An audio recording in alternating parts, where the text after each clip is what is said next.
It's a Saturday morning here in Aureliana, Patnungon, Antique. Ayan po, nandito kami ngayon sa dagat. Bye-bye.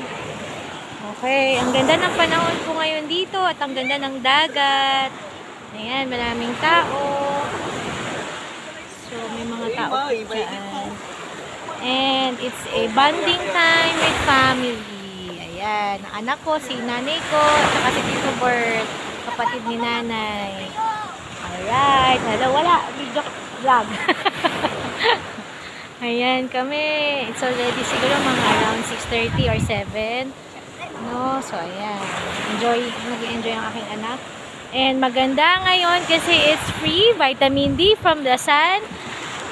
For calcium absorption, no? Maganda po yan. So, kung pag between 6 to 8 o'clock a.m. magpa-araw po tayo. And also, maganda rin po sa ating health kapag ito yung mga sa hangin, no? Hangin from the sea, no? Para sa ating lungs. So, yun. So, mas kung may pagkakataon po kayo na makapasyal sa mga beach or malapit po kayo sa beach, mas maganda po magpa-araw at minsan pasyal-pasyal po tayo sa dagat, no? For health reasons. Okay? Kasi mas maganda po ito sa ating kalusugan, magpa-araw. Libre naman ang sunlight, which is good for our skin, na vitamin D. Na kung saan ang vitamin D, ito po ay nakakatulong for calcium absorption, no? So, much better na samantalahin po natin ngayon yung panahon na tag-init, pero yun nga in between 6 a.m. to 6 ng umaga hanggang alas 8 na hindi masyado nang masakit sa balat. Okay? So aside from healthy food, no, mas better mag-exercise po tayo early in the morning, at least mga 15 minutes, 10 to 15 minutes per day.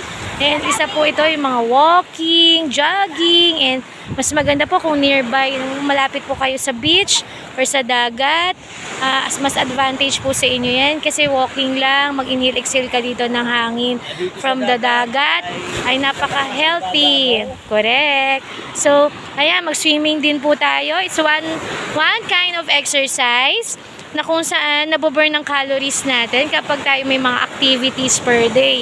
So, aside from healthy eating, aside from yung mga pagkaing masustansya para maging balance ang ating katawan, no, at malayo po tayo sa sakit, healthy eating plus exercise, no, and isang exercise yung mga walking, jogging, swimming, yan.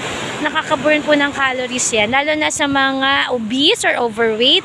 Yan, I suggest, no, lalo na kung malapit po kayo sa dagat, mag-walk, kahit simple walking, and any activity po dito, mas maganda kasi it can burn calories, extra calories from our body.